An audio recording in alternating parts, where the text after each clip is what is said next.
और इनकी बहाली की घोषणा को हाई कोर्ट ने रोक लगा दिया। इनकी नीति साफ नहीं है, नीयत में खोट है। ये युवाओं को रोजगार देना नहीं चाहते हैं। ये सिर्फ और सिर्फ अपनी जो है बकवास के माध्यम से, अपने झूठ के माध्यम से यहाँ के युवाओं को बरगलाना चाहते हैं और यहाँ के संसाधनों को लूटना चाहते हैं। आज उसका परिणाम है कि सभी लोग आज रोड पर है, सड़क पर है। आज जिस तरह से आरक्षी की बहाली निकाली गई है, उस आरक्षी की बहाली में भी ओबीसी और एससी का बहुत सारे जिलों में आरक्षण जो है पूरी तरह से शून्य कर दिया गया है। ये मुख्यमंत्री जी, माननीय मुख्यमंत्री जी और उनके तमाम कारिंदे, चाहे ओबीसी आरक्षण को लेकर के, अभी देखिए फिर एक नया चोचला चालू किया है इन्होंने। ओबीसी आरक्षण को लेकर के जाएंगे राज्यपाल महोदय के पास जाकर के कहेंगे। तो जो भी यहाँ के मुद्दे हैं, जो जनता से जुड़े हुए जन मुद्दे हैं, उन मुद्दों को आप आगे उठाना नहीं चाहते हैं, बढ़ाना नहीं चाहते, उसको सिर्फ मुद्दा ही बनाना चाहते हैं।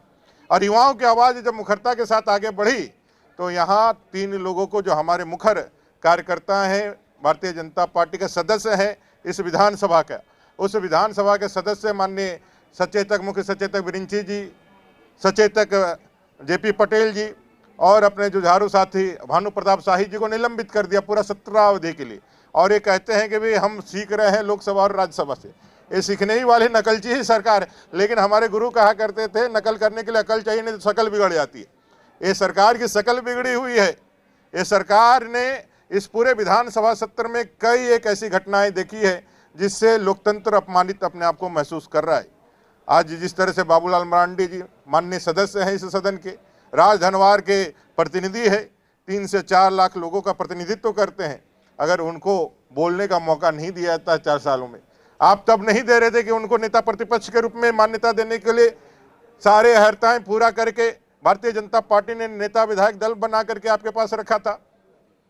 लेकिन उनकी आवाज़, उनकी वाणी, उनके जो मुद्दे होते हैं उनसे आप इतना डरते हैं कि आप उनको बोलने नहीं देना चाह रहे थे।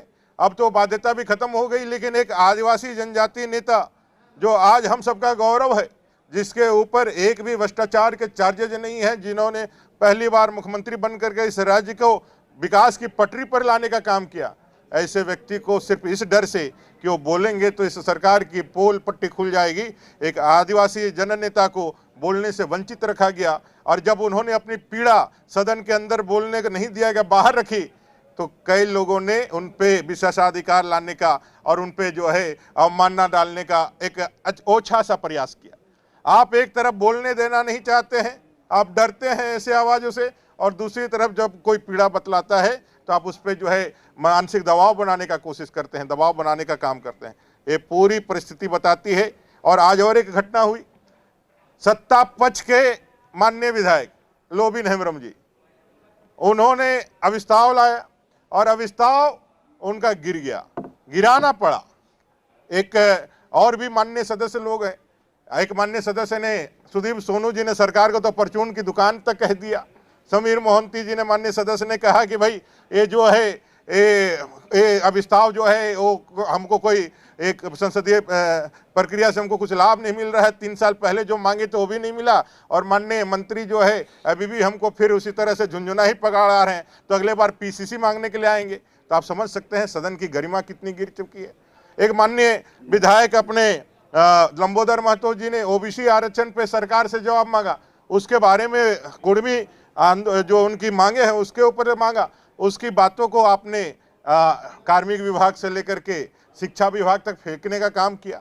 और जब ये सारी बातें सदन के माध्यम से जब हम लोगों ने लाने का काम किया, तो माननीय मंत्री एक आते हैं जिन्होंने बालू से अपने बाल उगा लिए हैं, जिन्होंने पलामू में उनको जो हरियाली दिख रही है, झारखंड को लूट करके जिन्होंने अपना चमन को सुहावना और उजड़ा को ठीक किया है, वो सदन के अंदर मदारी जैसे बातों से हम लोगों को संबोधित करते हैं। एक दलित का बेटा, एक साधारण कार्यकर्ता भारतीय जनता पार्टी का अगर इस पद पर बैठ करके 3.5 करोड़ झारखंड की जनता की आवाज़ को बुलंद करता है, तो आपके मन का अहंकार, आपके मन का वो सामंती भाव जो आपके अंदर बैठा हुआ है, आपके मन वो कांग्रेस से जो प्रभावित है, कांग्रेस से जो आलोकित है, उसके कारण जो है आपको इस तरह की बात बाहर निकल करके आती है। ये राज्य सरकार पूरी तरह से विफल है। और मैंने कहा कि अविस्ताव को गिराने के लिए आपने किसी की बात नहीं सुनी, और बड़े दमन के बाद, बहुत जोर के बाद जब गिराया, तो राज्य सरकार के जो हम लोग तो विपक्ष तो कहते ही थे, आज यह भी लोगों के सामने पर्दाफाश हो गया कि सत्ता पक्ष के जो लोग हैं, विधायक हैं, उनका भी विश्वास इस राज्य सरकार से उठ गया है, उनका भी विश्वास नहीं है। ये अंदर अंदर पूरे खोखले हो गए हैं। लेकिन माननीय मुख्यमंत्री जी अब कितना कसीदा करेंगे, कितना कहेंगे। ये अफवाह आवास नहीं, अफवाह आवास बना के रख दिया है इन्होंने। अफवाह ऐसी कि भाई हर लोगों को मिलेगा। और आप बजट का प्रावधान और जो देखेंगे तो एक पंचायत में 2-4 भी दे सकेंगे कि नहीं। और ये हजारों हजार जो है पंचायतों से आवेदन लेकर के एक माहौल खड़ा करने का, फिर झूठ बेचने का। वो बैकपाइपर की जो कहानी हम लोगों ने सुनी थी कि बैकपाइपर आएगा और अपना जो है बंसी बजाएगा और सारे चूहे उसके पीछे पीछे जाकर के चले जाएंगे। तो झारखंड की जनता को ये उसी तरह से समझते हैं कि वैसे ही लोग हैं और उनके बंसरी से बांसुरी बजाने से लोग आ जाएंगे। तो काठ की हांडी एक बार ही चढ़ती है, 2019 में चढ़ गई और बहुत भारी पड़ी है झारखंड की जनता को।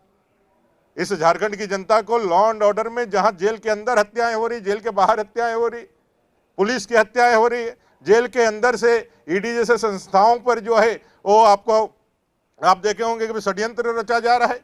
आज धनबाद के व्यवसायी जो है अपने आप को आशंकित महसूस कर रहे हैं। आज एनसीआरबी का जो रिपोर्ट है उसमें 100 से ज़्यादा दंगे झारखंड के खाते में है। सबसे ज़्यादा राजनीतिक हत्याएं झारखंड के खाते में है। सबसे ज़्यादा दुष्कर्म और हत्याओं का मामले में भी झारखंड अव्वल है। ऐसे राज्य सरकार को आप क्या उम्मीद कर सकते हैं। ये राज्य सरकार पूरी तरह से विफल हो गई है, खोखली हो गई है। युवाओं के सपनों को तोड़ने वाले इस राज्य सरकार को जनता बाहर का रास्ता दिखलाएगी और अगला शीतकालीन सत्र परिवर्तन का आएगा और युवाओं के नेतृत्व में, झारखंडियों के नेतृत्व में एक परिवर्तन आएगा। अटल जी का जन्म दिवस आ रहा है, सुशासन दिवस 25 दिसंबर को। आज से 3 दिन बाद हम उनको याद करते हैं जिन्होंने झारखंड दिया। वनांचल के नाम से इनको इतना परहेज हो गया कि वनांचल के कारण यह राज्य बना, आप उसको ही विलोपित कर दिए। आपने अपने झारखंड आंदोलन को तो जैक तक में ही सीमित करके बेच दिया था 1994 में। इसको तो हम लोगों ने यहाँ झारखंड बना करके दिया। ये सारे विषयों को लेकर के राज्य की जनता से हम लोग ये जरूर कहेंगे कि इस सरकार का जो पर्दाफाश हुआ है उसको अपने हृदय में रखिए और समय आने पर ऐसी चोट दिखाइए कि अपना रास्ता अपने नाप ले। बावरी जी, कल पूरे देश में विपक्ष, बावरी जी, ख्याली पुलाव बनाने में कौन रोकता है। ख्याली पुलाव बनाने से कौन रखता है। ये सरकार कितनी भी ख्याली पुलाव बना ले, काठ की हांडी मैंने कहा एक बार ही चढ़ती है। और ये हांडी झारखंड के 3.5 करोड़ जनता के लिए बहुत महंगी और बहुत, मैं सोचता हूँ, बहुत भारी पड़ी है। इस बार 2024 में इनका सुपड़ा साफ करके इनको बाहर का रास्ता दिखलाएगा। 3 राज्यों के चुनाव का नतीजा इनके लिए एक अलार्मिंग है।